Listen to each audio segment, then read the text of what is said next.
This will be an audio newsletter. And I want to address a certain situation that has occurred in the news media that applies to all individuals. So we'll try to take a community event and funnel it into relationship and marriage situations, relationship problems.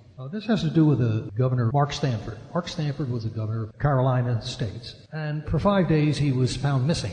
And everybody was wondering where he was. And it later shows that somehow he ended up down in South America with his lover. Now, this may sound like nothing new to you. It may even sound strange to you that somebody is actually cheating on their wife and family without the wife and family maybe knowing about it. Well, okay, coming from a professional standpoint, as a marriage and family counselor and a family coach, my job is to assess and evaluate problems and come up with effective solutions. I mean, very effective solutions. Solutions that are mutually satisfying to the people who are involved.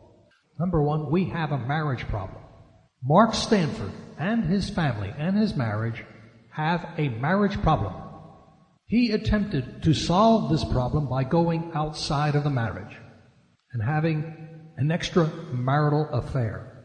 It is not, in our best interest to sit here and just judge him and condemn him. Those are separate issues. Our purpose here today is to try to understand that situation so that we can reshape our thinking, reshape our strategies, and make solutions that are mutually satisfying to everybody who is concerned. So we have a marriage problem. That's one problem. What about the other problems? Is there a problem with love itself? Love is one of the most powerful emotions in the universe, and we can assume, given the statements made by Mark Sanford, that there was a problem with love. So now we have two problems. We have a problem that's marital, and we have a problem with love itself.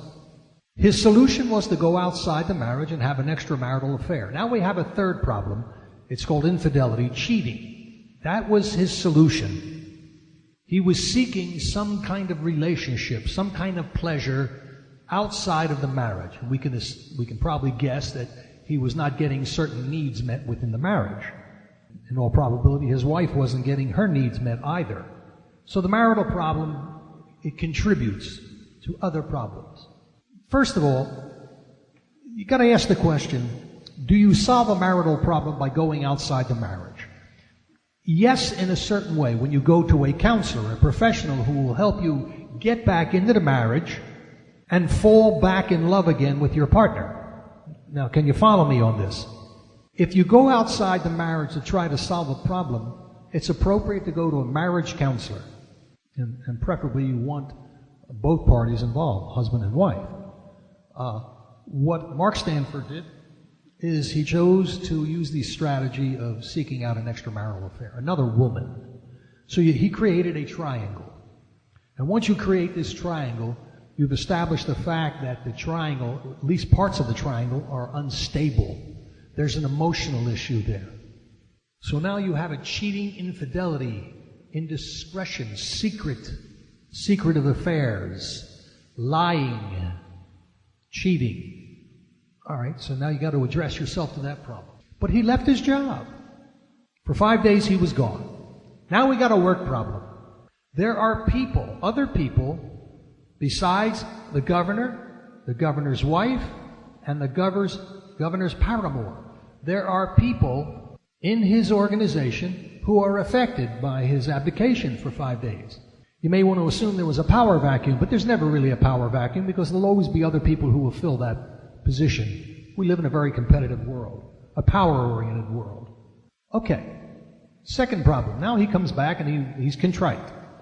He confesses, he asks for forgiveness, he wants his job back. After all, one of the problems is he's got to make a livelihood, he has to make a living. He needs money to support his family or whatever else he wants to support, so he wants his job back. Now you have reactions from other people. Now that's another problem, isn't it? Other people want to come in and immediately there's judgment and there's evaluation and they wish to punish him. Understandable. But he is the governor of a state. Who is he accountable to? Who makes decisions about what's going to happen to the governor. He possesses a position of power and authority. Who is he accountable to? You might say the people. But is there some other governing board? When we have a power issue, everybody will try to influence the situation. There will be politicians who will try to influence the situation. There will be family members who will try to influence the situation. Once again, I mentioned, this is a power issue. He wants to maintain and sustain his position of power. After all, he needs to make money. He needs to provide for his family. The loss of that, no matter how bad his judgment was, no matter what the indiscretions were, he needs to make money. He has to have a livelihood. So now we know that his strategies for solving his problem were not very effective, but at least it brought the problems to light. We can see them, we can look at them, and we can make certain guesses. We can come up with opinions, judgments, etc., evaluations. There was also this ethical question. Now, in every situation where power is involved, there is always an ethical question. The high moral principle. Now, listen carefully to what he says on television. He says, I want to get back into my marriage and fall in love again. To me, that's an excellent statement. However, it's very, very challenging, because now you have to address the issue of how and why did he fall out of love in the first place. Falling out of love versus falling back in love. That is the job for the professional coach, the marriage family counselor. Now you got to deal with an angry wife, a wife who feels betrayed, a wife who may want to seek out revenge, a wife who may want to punish him. Well, here we are. We've identified several problems. And now you have Dr. Paul. I am a problem solver. Problem solvers need to enter into this situation and come up with effective strategies to see if this situation can be salvaged. There was another issue here. He had mentioned the term soulmate. We all wish and desire to connect with a soulmate. And that is a challenge. That's a challenge for all of us, to seek out and become connected to somebody who's absolutely right for us. So that is an issue that Mark Sanford and his wife and everybody else who's involved will have to address. The question and the problem of effective soulmating. Finding effective strategies for creating a soulmating situation. I hope you've enjoyed this audio letter. Thank you.